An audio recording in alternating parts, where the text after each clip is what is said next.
at the personality of the day as Denis Onyango, and we'll be trying to understand who Denis Onyango is, where was Denis Onyango born, when did he enter Cranes, and why did he leave Cranes, are the small details that we will be looking at. But before that, I know that Rebecca Kadaga is forming a 3-member committee that will be investigating the claims of the supplementary budget by the Land Commission about the Dodoviko and Ndewa land demolition that happened. You remember the time when a church was demolished and names came out?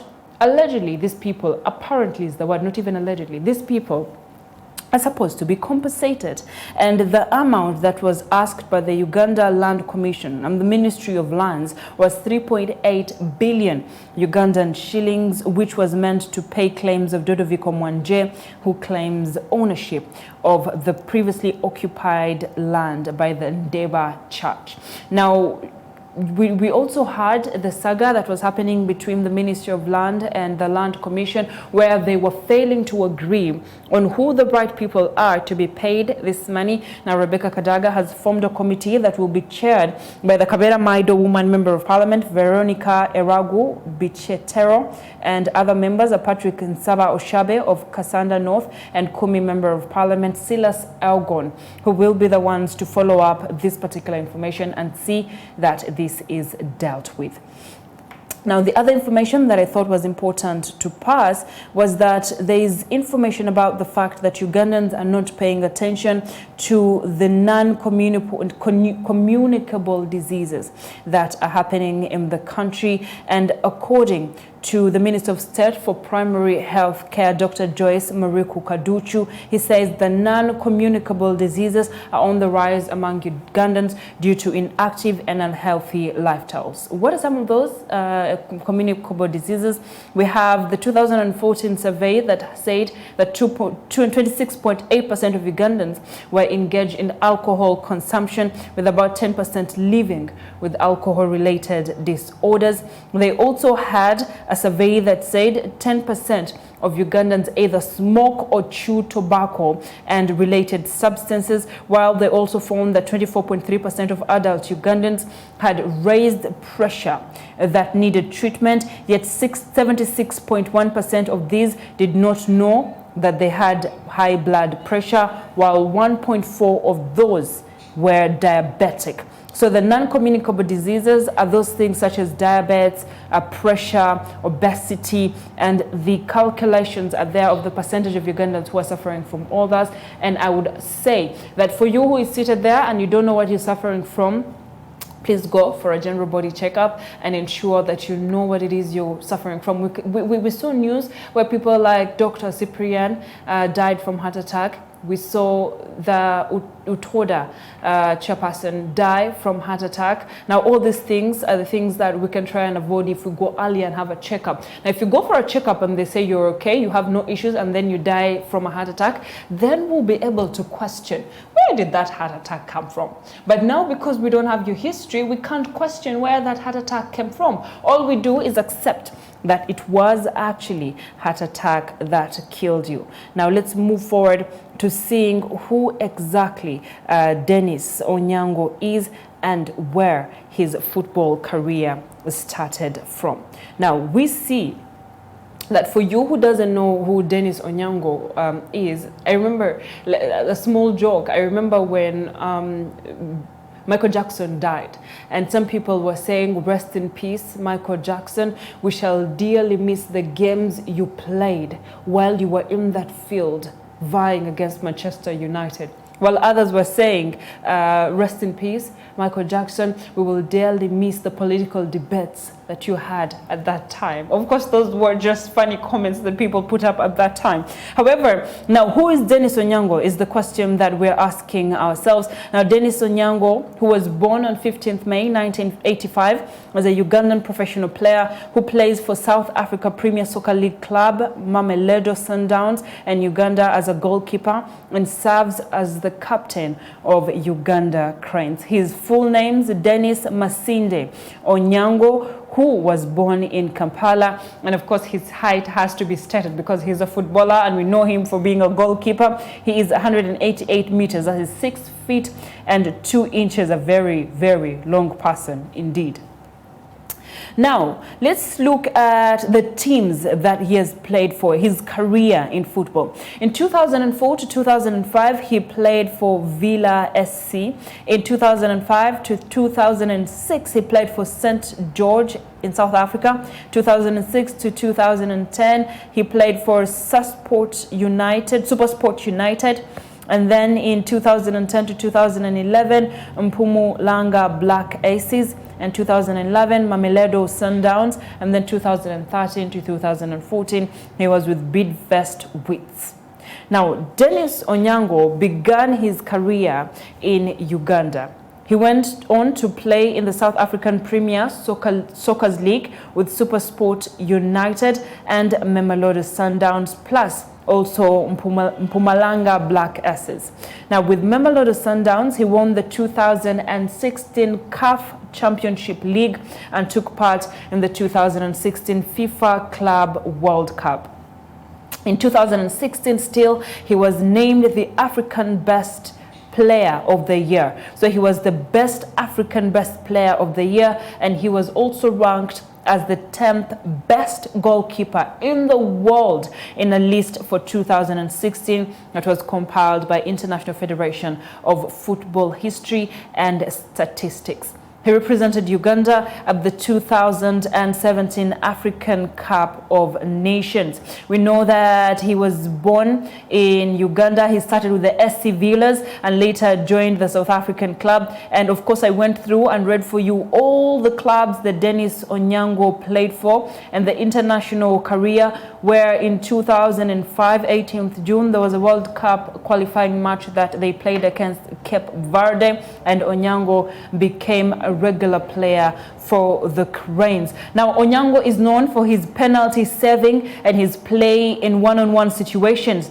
He is an all-round, very consistent and calm, and that was a description that was given by Mark Anderson, a former Sundown goalkeeper.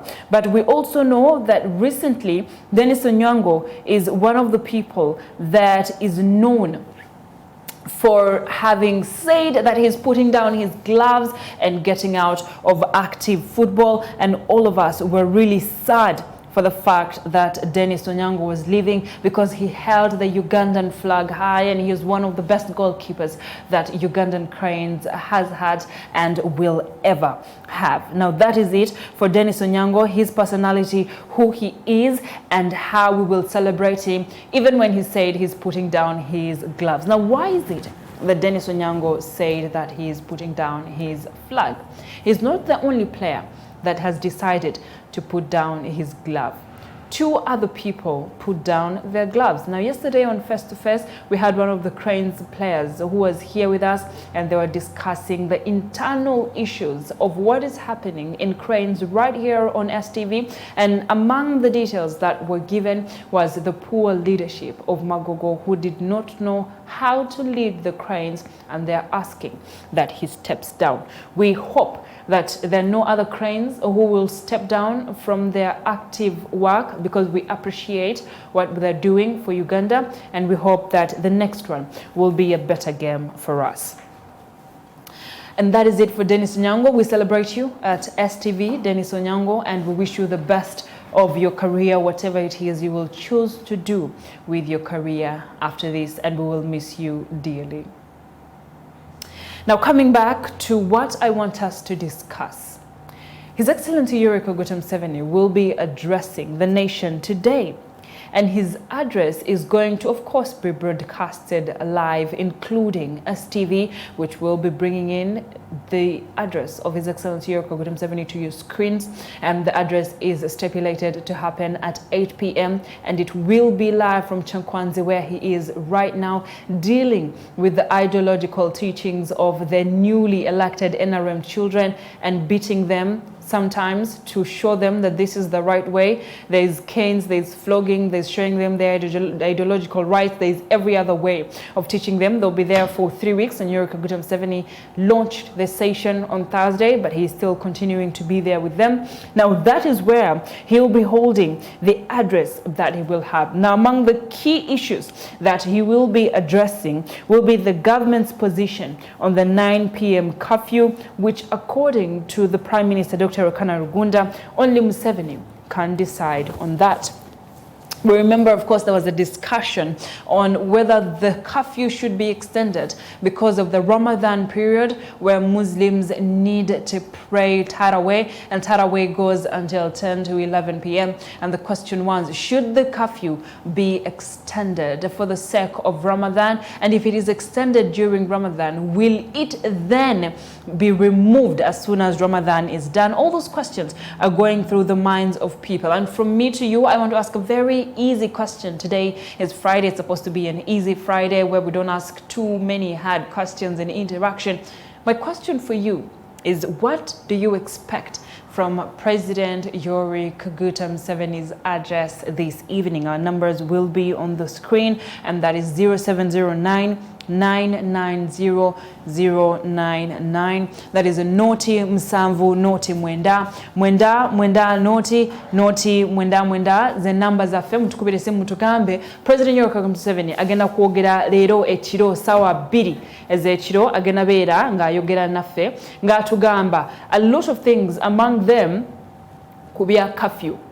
Tubadde abantu bangi nnyo babadde bagamba abagala Yoweri Kaguta Museveni extending a curfew egende ku sawa 5 instead of sawa 3. And we are seeing that he's addressing the nation now. So what are your expectations? Osubira President Museveni agenda tugamba chi? And that is what I want to hear from you, who is watching us right now from the comfort of your sitting rooms, and those who are watching us right now from the comfort of your office, from the comfort of your phone.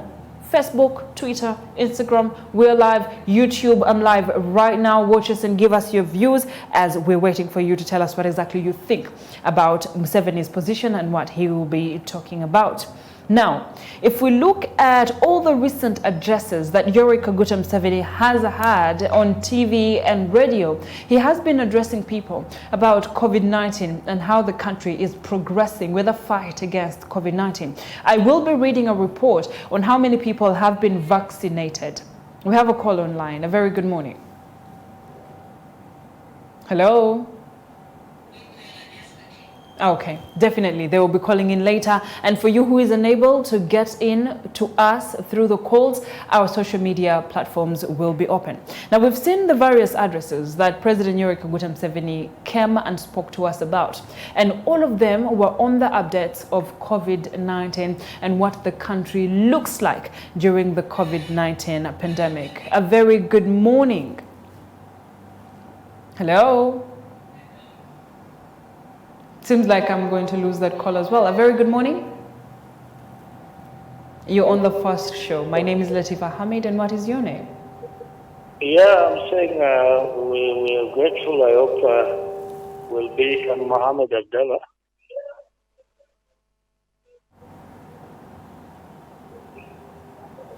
Can you hear me, Mohammed? Yeah, actually they will increase for us the time for curfew in order to have our Tarawih.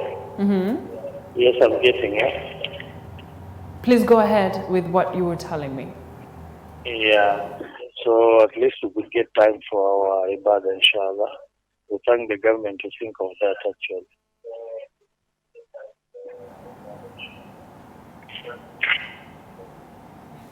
Mohammed, still here with me? Well, that is Mohammed, and Mohammed has been saying that he hopes that when the president addresses the nation today, he will talk about extending the curfew time in order to accept Muslims to pray Tarawih during the night, and he hopes that is one of the things that President Museveni will be talking about. Now, aside from the curfew, what else do you hope that President Yoweri Kaguta Museveni will be speaking about during his address that will be at 8 p.m., and what are some of your expectations aside from the curfew? A very good morning. Hello? Well, I'll be waiting for your call as we continue to discuss the COVID-19 status and what is happening in the country. Now, we know that His Excellency Yoweri Kaguta Museveni has had a number of addresses like the one that he was going to have tonight, and the addresses have issues that they discuss, but he usually updates us on how the country is working on dealing with COVID-19 and how he will release the curfews. Do you remember the first address that Yoweri Kaguta Museveni had when he was talking about the curfew that is going to be implemented, and how we were all quiet and seated on screen and waiting on tenterhooks and tension on what exactly the president was going to say? And then the man said, from now on, we're going to shut down public transportation. And it was crazy because people were wondering, how do we get from home to town and back? And President said the reason why we're cutting down on public transportation is because we're trying to reduce on the number of people who are going to be in town, hence cutting down on congestion. And then later we saw that private cars needed to have stickers. One of the most trying times in Uganda. If you did not have a person that knows someone, that knows someone who knows someone who knows someone in the sticker office, you were not going to get stickers, ladies and gentlemen. Now, all those happened during the address of the president. And now he's addressing the country one more time. And my question is, what do you think his address will be about? Now, I promise that I'll be giving you a report as we continue on the number of COVID-19 cases that we have in the country and exactly how many people have been taken care of when it comes to the vaccination exercise. Now, the cumulative cases that we have in Uganda are exactly 41,263 cases. The cumulative recoveries that we have are at 40,898. Now, the active cases that we are administering at the moment in health centers are only 27. The tests conducted are 976,929 cases, with new cases at 2,862. Now, those are the tests that have been conducted and not the cases. And then when we look at the total number of people that were vaccinated to date, there are 206,708 people have been vaccinated to date. And then the deaths that we have in the country are at 338. And then if we are going to look at the test positivity rate, is only at 0.9%. That means we're not doing too bad as a country. And Rebecca Kadaga was one of those people who was very vocal about the fact that the curfew needs to be completely removed. Now, Rebecca Kadaga is not saying that the curfew needs to be extended. No, sir. She's saying the curfew needs to be removed completely. And there's nothing she says that can cover up for the fact that there's a night curfew and a daytime people are doing what they're doing. A very good morning. A very good morning. My name is Latifa Hamid. What is your name? We keep losing the callers. I don't know what's happening. Our numbers are definitely on the screen, and we're hoping that you're able to call us and tell us your expectation of the president's speech. Our number, of course, is 0709-990-099. Mutukubiri simu, and tell us what your views are about what you think the president will be speaking about in his address tonight as he talks about the COVID-19 updates. What do you want the president to address? Do you want him to address the abductions? Do you want him to address the arrests? What exactly do you want the president to address? You never know. Right now that we're seated here and we're speaking, a very good morning. Good morning. Yes, your names. Yes, speaking to Jamil Rahmatan. Jamil, how are you doing, Jamil? I'm doing fine. Jamil, what do you want the president to talk about tonight?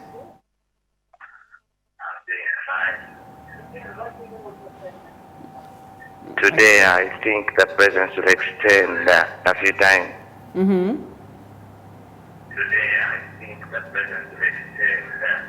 So you're hoping that the president will extend the curfew time. What else do you think he should be talking about?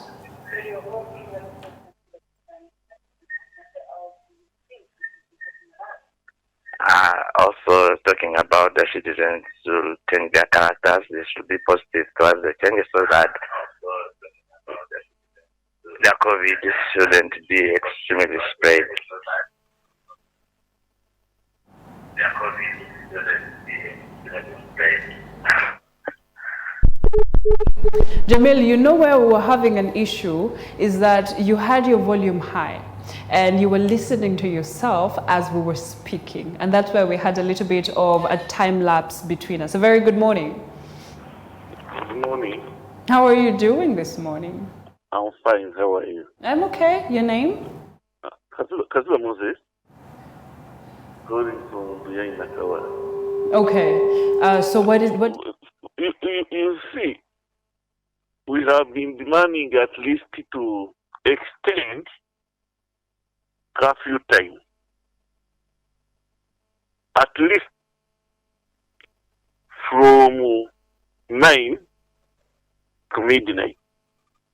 Okay, not even 11. I like But the way I think, you see when there is special police constables, it has done the curfew to be their business. Curfew is there, but the borders are moving. By 9:30, you get vehicles in the jam. But they have been extorting money from these borders. Not arresting them, just getting money. Even they have been moving people's houses to bars. Because for them, they didn't, I don't know how I was to say. Maybe they didn't understand the president. Because the president said, these bars are closed. But people are supposed to sell their beers to those ones who go and drink from their homes. But even they have been extorting money from some type of business people. So those cases are no longer there, they were stopped. So it is better to extend curfew from 9 to midnight. I hear you. If possible. If possible, even it can go, it can be removed completely. But because of security purposes, it should be extended to midnight. I hear you. Thank you very much for your Because this is business. It is bad you are Muslim, but facts are facts. But it is business. People are bad off. Then the issue of schools. All school children should be around. Even the national schools should open. I hear Let the you. parents be when vaccinated, to vaccinate these younger children who are in the nursery classes. Have teachers or our people who are nursery school teachers and they are professionals. If you close nursery schools, what is the alternative for such type of people? What about those who are in that business who have opened their nursery schools? What is the alternative we are giving them? 2 years, when the business are closed, when the employment is closed, so government should look, go the president today, should come and say, no, nursery schools should be opened, or 1 month from today ahead, or with immediate effect, but should start operating, but with guidelines, curfew, uplifted, extended. Those are the areas.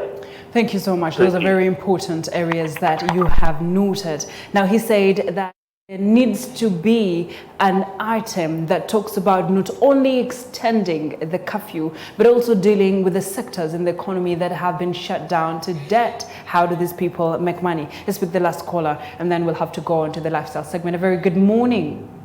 Good morning. Yes, your names and where you're calling from. I'm calling from Nawero. My name is Denis.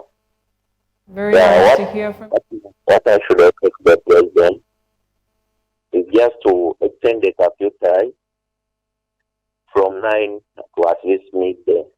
Because at times we usually work, you especially from 9:30 or no tanga bana abantu bano bano abasirikale bwe bakayingiza abali bakuuma obululu. Most of them they appear for drop out naye babajoyininga ate be babbi abasinga. Then ekirala tujja kusaba amasomero gano abaana bangi boonoonese nnyo. Oleka omwana ewaka omusanga bakuŋŋaanya scrap n'osanga ng'oluusi batambudde tebaliiwo. Naye singa amasomero gano gabeera open ne tugoberera the regulation gye baatuwa office kijja kuba kituyambako okusobola n'abaana bano obutataayaaya. So far eno ngenda bweru tulina wano ka yoni bakayita katooke kulungi awo wabeerawo abaana abayaye bangi naye kati enya batuyamba gundi eyo abaana abo ebatanga bayoga mu motoka bagira kinaye bayitongeza kubanga nga tuzadde yalibadde nti omwana we abeera kusoma amasomero gatukipinganga okusobola okubeera nga babeera standby ku ssomero. Ekyo kyembadde nsaba pulezidenti asobole amasomero gano gakukuminga okusobola okugyongeza ati singa ku ssaawa 5. Kale neyanzege webale nnyo ssebo bo bagamba mbuno the nursery schools should be opened. Well, my producer says I should pick one last caller and this becomes the last one. Morning. Morning, Stevie. I can hear you clearly. Morning. My name is Latifa. What is your name? Yeah, I'm back again. Yeah. To my view of what I'm seeing as the country is moving, I think if possible the country should be left out and should be lifted out totally. So people could go back to their businesses as usual. At least the government has tried its best to control the COVID. We really were grateful to the government to its effort that it has done. So if the country could go back to its level, I think it would be better. The curfew to be lifted, so business should go back normal. Because as you know, we are really running down. People are really suffering. Businesses are dying here and there. Yeah, that is actually, if possible, should be lifted out. That would be a good idea. Only that they should increase the security if these wrongdoers who are intending to move at night, frightening people here and there. Yeah.